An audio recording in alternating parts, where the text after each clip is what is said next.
This week's jobs data is nothing short of amazing. Jobs surged by 115,000 in May. It is a big number.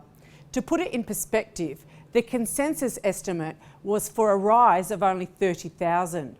Okay, you might have a giggle and say economists were just wrong.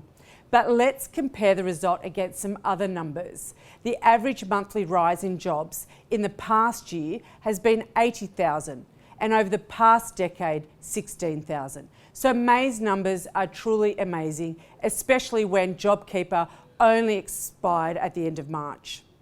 JobKeeper is turning out to just be a blip. What is even more remarkable is that the job gains over the past 12 months have summed to 987,000, just shy of 1 million, and the best on record. The unemployment rate has dropped to 5.1% in May, taking it back to where it was before the pandemic hit in Australia.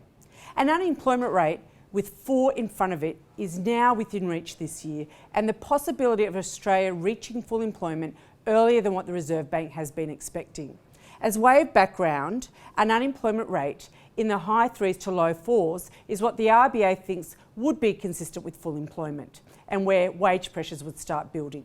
Encouragingly, the sharp drop in the unemployment rate occurred despite more people rejoining the labour force. The participation rate, which measures those actively looking for work and those employed in the labour force, rose to 66.2%, to be just shy of the all-time high. Other measures of the health of the labour market also improved. Hours worked lifted, the employment to population ratio rose, the youth unemployment rate fell, and the underemployment rate fell to a 7.5-year low.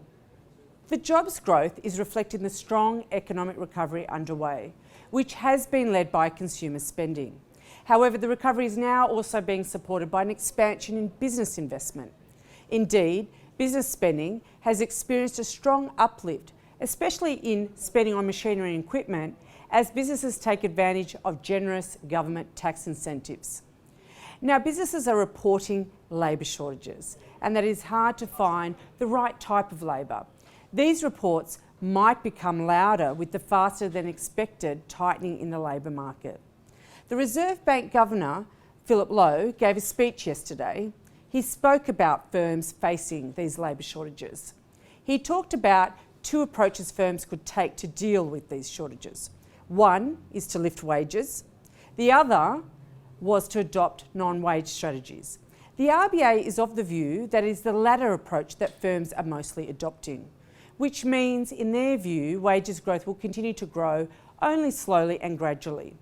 If that prediction proves correct, a cash rate hike before 2024 is still not likely. However, economic data, and in particular GDP and employment data, has continued to print on the strong side of expectations.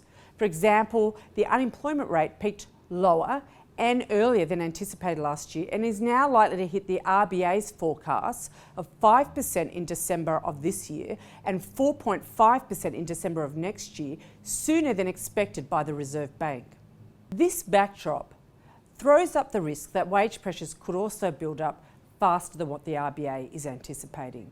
It means the risks of a rate hike before 2024 are growing, and in fact we cannot fully rule out the first rate hike coming as early as 2023.